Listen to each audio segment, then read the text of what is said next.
Hello friends, मैं doctor Inderjit Singh Ahuja, medical director Ahuja medical and research centre Kanpur से। आज हम लोग बात करेंगे डायबिटीज़ मैनेजमेंट ड्यूरिंग रमादान। हमको पता है रमादान का महीना अब जल्दी ही आने वाला है और कई हमारे मुस्लिम पेशेंट्स हैं जिनको डायबिटीज़ है और वो फास्ट रखना चाहते हैं। और ये एक बहुत चैलेंजिंग सिचुएशन है पेशेंट के लिए भी और डॉक्टर्स के लिए भी, जिसको भी डायबिटीज़ है और वो फास्ट रखना चाहता है। पहली चीज़ तो हम डॉक्टर्स पेशेंट की रिलीजियस बिलीफ्स को रिस्पेक्ट देते हैं। भाई डायबिटीज़ होने के बावजूद वो फास्ट रखना चाहते हैं and we do respect their religious belief. Second, जिस किसी को रमज़ान में फास्ट रखना है डायबिटिक पेशेंट को, हमारी उनसे एडवाइस है कि आप 6 to 8 वीक्स पहले ही अपने कंसल्टेंट अपने डॉक्टर से आके मिलिए, ताकि आप रमज़ान के दौरान आपको क्या क्या प्रिकॉशंस लेने हैं, आपको क्या क्या चेंजेस होनी है आपकी मेडिकेशन में, आपको पूरी जानकारी मिल सके।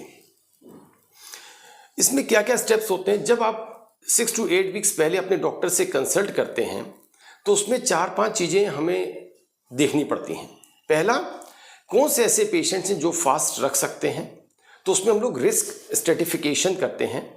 कौन से पेशेंट लो रिस्क में हैं, कौन से मॉडरेट रिस्क में हैं, कौन से हाई रिस्क में हैं। हाई रिस्क वाले पेशेंट्स मतलब जिनको टाइप 1 डायबिटीज़ हो और जो इंसुलिन पे अपना शुगर कंट्रोल करते हैं, और जिनको टाइप 2 डायबिटीज़ हो, ओरल मेडिकेशंस चल रही हो लेकिन उनकी शुगर कंट्रोल ना रहती हो। थर्ड, ऐसे डायबिटिक पेशेंट्स जिनको बार बार हाइपोग्लाइसीमिया मतलब शुगर का लेवल बार बार कम होने के चांसेस ज़्यादा होते हों। फोर्थ, ऐसे डायबिटिक पेशेंट्स जिनको डायबिटीज़ के साथ साथ दूसरे सिस्टमिक इन्वॉल्वमेंट हो, किडनी की प्रॉब्लम हो, हार्ट की प्रॉब्लम हो, या कभी पैरालिसिस की कोई प्रॉब्लम हुई हो। और जो हमारे ओल्ड एज पेशेंट्स हैं, एल्डरली पेशेंट्स हैं जिनको डायबिटीज़ है, ये भी हाई रिस्क वाले पेशेंट्स हैं। एंड स्पेशली हमारी जो प्रेग्नेंट फीमेल्स हैं, ब्रेस्ट फीडिंग फीमेल्स हैं, ये भी हाई रिस्क के पेशेंट्स हैं। तो जो हाई रिस्क के पेशेंट्स हैं उन लोग को हम लोग एडवाइस देते हैं कि आप फास्ट को प्लीज़ अवॉइड करिए, अच्छे से प्रे करिए और याद करिए और अच्छे काम करिए, लेकिन फास्ट मत रखिए।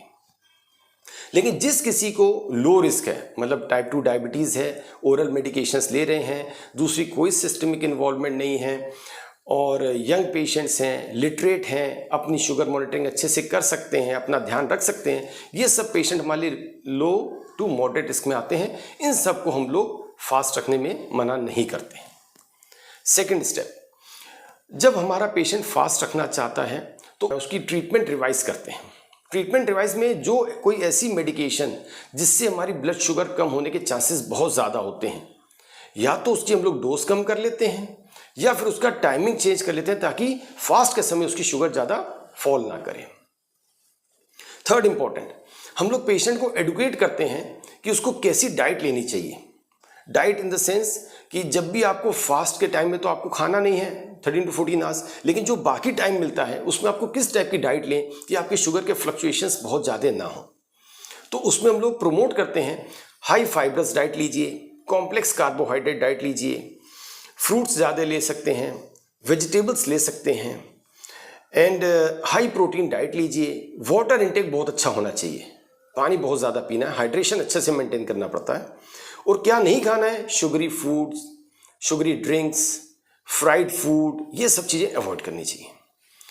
और जो कोई पेशेंट रेगुलर एक्सरसाइज करते हैं, एक्सरसाइज आप कंटिन्यू कर सकते हैं जैसे अपने पहले कर रहे थे, रमादान में भी कंटिन्यू करें, लेकिन उसकी इंटेंसिटी थोड़ी सी कम रखिए और प्लस ड्यूरेशन अगर आप 1 घंटा करते हैं तो आप उसको 30 मिनट्स करिए। रिगरस एक्सरसाइज रमादान में हम लोग अवॉइड कराते हैं अगर आप फास्ट रख रहे हैं तो। और इम्पॉर्टेंट चीज़, जब कभी आपको ऐसा लगे, कब ऐसा कोई सिचुएशन होती है जब हमें फास्ट को ब्रेक करना पड़ता है, तो अगर किसी पेशेंट को डायबिटिक है और अगर उसकी ब्लड शुगर 70 से कम जाए या 300 से ऊपर जाए, या फिर उसको ऐसे कोई सिम्टम्स लगें, वीकनेस, स्वेटिंग, पैल्पिटेशन, ऐसे कोई भी सिम्टम्स उसको लगें हाइपोग्लाइसीमिया से रिलेटेड, तो उसको इमीडिएटली अपना फास्ट ब्रेक कर देना चाहिए और अपनी शुगर चेक करके अपना प्रॉपर से ट्रीटमेंट कर लेना चाहिए और अपने डॉक्टर से मिल लेना चाहिए। ये तो थी हमारी बेसिक जो चीज़ें जो हम लोग अपने पेशेंट को एडवाइस करते हैं ड्यूरिंग उसकी विजिट, जब अपनी रमादान शुरू होने से पहले हमारे पास पेशेंट आता है। और एक बेसिक आइडिया, अगर आप किसी कारण से अपने डॉक्टर के पास नहीं जा पाते हैं या डॉक्टर आपको अवेलेबल नहीं है, तो अगर आपकी कोई भी मेडिकेशन चल रही है उसको आप कैसे मॉडिफाई कर सकते हैं खुद से। यूजुअली हम इसको एडवाइस नहीं करते हैं, लेकिन फिर भी अगर किसी कारण से आप नहीं जा पा रहे हैं, एडवाइस नहीं ले पा रहे हैं डॉक्टर से, तो अगर आपको टाइप 2 डायबिटीज़ है और आप ओरल मेडिकेशन ले रहे हैं जिससे आपकी शुगर कंट्रोल है और आप दिन में 1 गोली खाते हैं शुगर की मॉर्निंग में, तो उसको रमज़ान के समय मॉर्निंग में ना खाकर उस गोली को आप शाम के टाइम खाएंगे रोज़ा तोड़ते समय। और अगर आपको टाइप 2 डायबिटीज़ है और आप 2 टैबलेट ले रहे हैं, एक मॉर्निंग में और एक इवनिंग में, तो आप जो मॉर्निंग की डोज है उसको हाफ कर देंगे और शाम की डोज जैसी चली वैसे ही चलने देंगे। और अगर आपको डायबिटीज़ है और आप लॉन्ग एक्टिंग या बेसल इंसुलिन लेते हैं दिन में 1 बार रात के रात, तो पहली चीज़ तो बेसल इंसुलिन की जो टाइमिंग रात को आप लेते थे उसको आप जिस समय आप फास्ट ब्रेक करते हैं शाम के टाइम, उस समय लेंगे, आप रात की जगह शाम को लेंगे। दूसरी चीज़ है उसकी भी डोज 20 to 30% आप कम करेंगे। और अगर आपको प्री मिक्स इंसुलिन चल रही है जो ट्वाइस डेली चलती है मॉर्निंग और इवनिंग में, तो मॉर्निंग की जो डोज है उसको आप 50% कम कर देंगे और इवनिंग की जैसी डोज चल रही है वैसे ही कंटिन्यू करेंगे। और अगर आप बोलस इंसुलिन ले रहे हैं, शॉर्ट एक्टिंग इंसुलिन ले रहे हैं दिन में 3 टाइम वाली, morning, afternoon and night time, तो मॉर्निंग की जो डोज है उसको आप हाफ कर देंगे।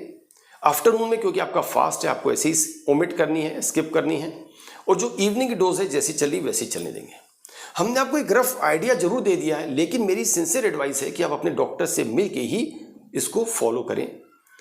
और ये थे हमारे बेसिक इंफॉर्मेशन हमारे डायबिटिक पेशेंट्स के लिए जिनको रमज़ान में फास्ट रखने का मन है और जो डायबिटिक्स हैं। So wish you and your family a very blessed Ramzan filled with love and happiness. Thank you.